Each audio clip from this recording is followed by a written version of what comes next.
ನಮಸ್ಕಾರ ವೀಕ್ಷಕರೇ. ವಿಶ್ವದ ಅತ್ಯಂತ ದೊಡ್ಡ ರಾಜಕೀಯ ಪಕ್ಷ ಅದು ಭಾರತೀಯ ಜನತಾ ಪಾರ್ಟಿ ಬಿಜೆಪಿ. ಜೊತೆಗೆ ಈ ದೇಶದ ಅತ್ಯಂತ ದೊಡ್ಡ ಶ್ರೀಮಂತ ಪಕ್ಷ ಅದು ಕೂಡ ಭಾರತೀಯ ಜನತಾ ಪಾರ್ಟಿ ಬಿಜೆಪಿ. ಚುನಾವಣಾ ಆಯೋಗಕ್ಕೆ ರಾಜಕೀಯ ಪಕ್ಷಗಳು ಕೊಟ್ಟಿರುವಂಥ ಅಂಕಿಅಂಶಗಳನ್ನು ಆಧರಿಸಿ ಅಸೋಸಿಯೇಷನ್ ಫಾರ್ ಡೆಮೊಕ್ರಾಟಿಕ್ ರಿಫಾರ್ಮ್ಸ್ ಅಂದರೆ ಪ್ರಜಾತಂತ್ರದ ಸುಧಾರಣೆಗಾಗಿರುವಂತಹ ಸಂಸ್ಥೆ ADR ಒಂದು ಅಂಕಿಅಂಶವನ್ನು ಬಿಡುಗಡೆ ಮಾಡಿದೆ. ಈ ಅಂಕಿಅಂಶದ ಪ್ರಕಾರ ಬಿಜೆಪಿ ಕಾಂಗ್ರೆಸ್ ಒಳಗೊಂಡಂತೆ ರಾಜಕೀಯ ಪಕ್ಷಗಳಿಗೆ ಎಷ್ಟು ಆದಾಯ ಬಂದಿದೆ, ರೆವಿನ್ಯೂ ಎಷ್ಟು ಬಂದಿದೆ, ಜೊತೆಗೆ ಅದರಲ್ಲಿ ಎಷ್ಟನ್ನು ಖರ್ಚು ಮಾಡಲಾಗಿದೆ ಎನ್ನುವಂಥ ಅಂಕಿಅಂಶವನ್ನು ತೋರಿಸಲಾಗಿದೆ. ಬಿಜೆಪಿಗೆ 6,769 ಕೋಟಿ ರೂಪಾಯಿ ಆದಾಯ ಬಂದಿದೆ 2024-25 ಅವಧಿಯಲ್ಲಿ. ಅದರಲ್ಲಿ 3,774 ಕೋಟಿ ರೂಪಾಯಿಯನ್ನು ಅಂದರೆ ತನ್ನ ಒಟ್ಟು ಆದಾಯದ 55% ಬಿಜೆಪಿ ಖರ್ಚನ್ನು ಮಾಡಿದೆ.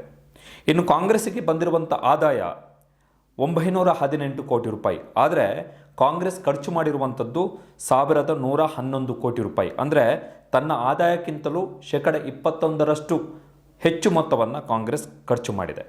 ಇನ್ನು CPIM 172 ಕೋಟಿ ರೂಪಾಯಿ ಆದಾಯವನ್ನು ಪಡೆದಿತ್ತು, ಆದರೆ ಖರ್ಚು ಮಾಡಿದ್ದು 173 ಕೋಟಿ ರೂಪಾಯಿ.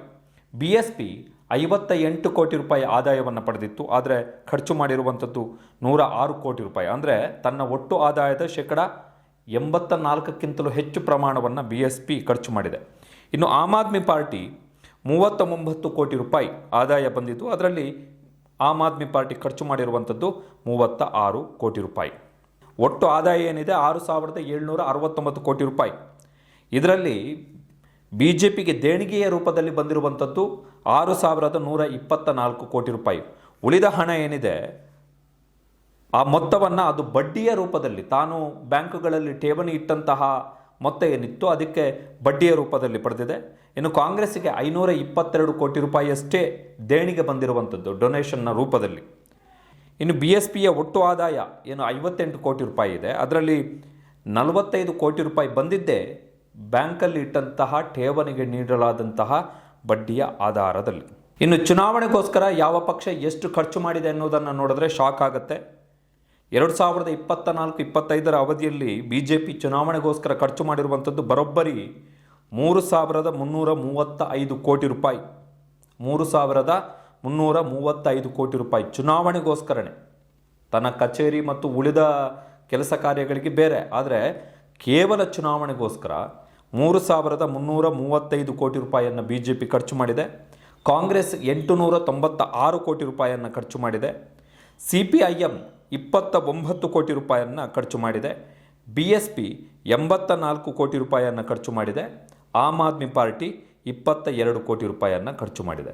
ಸೊ ಈ ಅಂಕಿಅಂಶಗಳನ್ನು ನಾವು ತೆಗೆದು ನೋಡಿದಾಗ ಒಂದಂತೂ ಸ್ಪಷ್ಟ ಆಗುತ್ತೆ. ಏನೋ ಅಂತ ಹೇಳಿದ್ರೆ ಎಲೆಕ್ಷನ್ ಫಂಡಿಂಗ್ನ ವಿಚಾರಕ್ಕೆ ಬಂದಂತಹ ಸಂದರ್ಭದಲ್ಲಿ ಬಿಜೆಪಿಯ ಅಪ್ಪರ್ ಹ್ಯಾಂಡ್ ಇರುವಂಥದ್ದು. ಬರೀ ಅಪ್ಪರ್ ಹ್ಯಾಂಡ್ ಅಲ್ಲ, ಕಾಂಗ್ರೆಸ್ ಒಳಗೊಂಡಂತೆ ಯಾವುದೇ ಪಕ್ಷಗಳಿಗೂ ಕೂಡ, ಅದು NDA ಜೊತೆಗಿರ್ತಕ್ಕಂತಹ ಪಾಲುದಾರ ಪಕ್ಷಗಳಿರ್ಬೋದು ಅಥವಾ ವಿರೋಧ ಪಕ್ಷ ಅಂತ ಹೇಳಿದ್ರೆ ಪ್ರಮುಖವಾಗಿ ಕಾಂಗ್ರೆಸ್ಸು ಒಳಗೊಂಡಂತೆ ಯಾವುದೇ ಪಕ್ಷಗಳಿಗೂ ಕೂಡ ಬಿಜೆಪಿಯ ಹತ್ತಿರ ಸುಳಿಲಿಕ್ಕೂ ಕೂಡ ಸಾಧ್ಯ ಆಗ್ತಾ ಇಲ್ಲ. ಬಿಜೆಪಿ ಏನು ತಾನು ಬ್ಯಾಂಕುಗಳಲ್ಲಿಟ್ಟ ಠೇವಣಿಯ ರೂಪದಲ್ಲಿ ಏನು ಠೇವಣಿಗಳಿಗೆ ಬಡ್ಡಿಯ ರೂಪದಲ್ಲಿ ಏನು ಆದಾಯವನ್ನು ಬಿಜೆಪಿ ಪಡೀತಾ ಇದೆ, ಆ ಪ್ರಮಾಣದ ಮೊತ್ತವನ್ನು ಕಾಂಗ್ರೆಸ್ಸು ದೇಣಿಗೆಯ ರೂಪದಲ್ಲಿ ಪಡೀತಾ ಇದೆ. ಬಿಜೆಪಿಯ ಖಾತೆಗಳಲ್ಲಿ ನೋಡಿ, ಕೇವಲ ಒಂದೇ ವರ್ಷಕ್ಕೆ ಜಂಪ್ ಆಗಿರುವಂಥದ್ದು ಬಿಜೆಪಿಯ ಆದಾಯ 2024-25 ಅವಧಿಯಲ್ಲಿ 6,769 ಕೋಟಿ ರೂಪಾಯಿ ಇತ್ತು.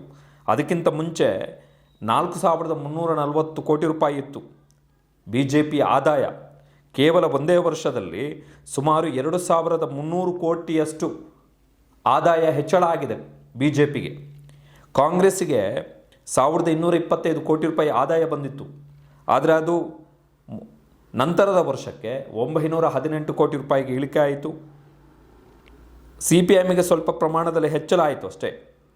ಸೊ ಇದು ದೇಶದಲ್ಲಿ ಹೇಗೆ ಎಲೆಕ್ಷನ್ ಫಂಡಿಂಗ್ ನಡೀತಾ ಇದೆ ಅನ್ನುವಂಥದ್ದಕ್ಕೆ ಸ್ಪಷ್ಟವಾದಂಥ ಉದಾಹರಣೆಗೆ ಬಿಜೆಪಿಗೆ ಪ್ರಮುಖವಾಗಿ ಇಷ್ಟು ದೊಡ್ಡ ಪ್ರಮಾಣದಲ್ಲಿ ಫಂಡಿಂಗ್ ಬರಲಿಕ್ಕೆ ಕಾರಣ ಏನು ಅಂತ ಹೇಳಿದ್ರೆ, ಸಹಜವಾಗಿ ಬಿಜೆಪಿ ಪ್ರಮುಖವಾಗಿ ಕೇಂದ್ರದಲ್ಲಿ ಆಡಳಿತದಲ್ಲಿರುವಂಥದ್ದು, ಜೊತೆಗೆ ಹಲವು ರಾಜ್ಯಗಳಲ್ಲಿ ತನ್ನದೇ ಸರ್ಕಾರವನ್ನು, ಸ್ವತಂತ್ರ ಸರ್ಕಾರಗಳನ್ನು ಹೊಂದಿದೆ.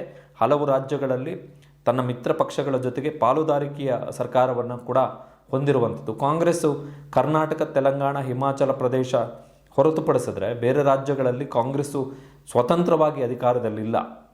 ಹೀಗಾಗಿ ಕಾಂಗ್ರೆಸ್ಸಿಗೆ ಸತತ 3 ಲೋಕಸಭಾ ಚುನಾವಣೆಗಳ ಸೋಲು, ಜೊತೆಗೆ ರಾಜ್ಯಗಳಲ್ಲಿ ಆಗ್ತಾ ಇರುವಂತಹ ರಾಜ್ಯಗಳ ವಿಧಾನಸಭಾ ಚುನಾವಣೆಗಳೆಲ್ಲ ಆಗ್ತಾ ಇರುವಂತಹ ಸೋಲಿನ ಕಾರಣಕ್ಕೋಸ್ಕರ ಕಾಂಗ್ರೆಸ್ಸಿಗೆ ಫಂಡಿಂಗ್ನ ಕೊರತೆ ದೊಡ್ಡ ಪ್ರಮಾಣದಲ್ಲಿ ಉಂಟಾಗಿದೆ. ಅದನ್ನು ಸಹಜವಾಗಿಯೇ ಪಕ್ಷದ ರಣತಂತ್ರಗಳು, ಕಾರ್ಯತಂತ್ರಗಳು, ಅಂದರೆ ದುಡ್ಡಿಲ್ಲದೆ ಎಲೆಕ್ಷನ್ ನಡೆಸೋಕ್ಕಾಗಲ್ಲ, ಚುನಾವಣಾ ರಣತಂತ್ರಗಳನ್ನು ಹೆಣೆಯೋಕ್ಕಾಗಲ್ಲ. ಕೇವಲ ಮತದಾನ ಅಂತಲ್ಲ, ಬರೀ ಅಂದರೆ ಚುನಾವಣೆಯ ಸಂದರ್ಭ ಮಾತ್ರ ಅಲ್ಲ, ದೀರ್ಘಕಾಲದ ರಣತಂತ್ರಗಳನ್ನು ದುಡ್ಡಿಲ್ಲದೆ ಮಾಡೋಕ್ಕಾಗಲ್ಲ ಯಾವುದೇ ಪಕ್ಷಗಳಿಗೂ ಕೂಡ. ಸೊ ಅದರ ಹೊಡೆತವನ್ನು ಕಾಂಗ್ರೆಸ್ ಅನುಭವಿಸ್ತಾ ಇದೆ. ಬಟ್ ಬಿ ಜೆ ಪಿಗೆ ಭಾರಿ ದೊಡ್ಡ ಪ್ರಮಾಣದಲ್ಲಿ ಆದಾಯ ಪ್ರತಿ ವರ್ಷದಿಂದ ವರ್ಷಕ್ಕೆ ಜಾಸ್ತಿ ಆಗ್ತಾನೇ ಇದೆ.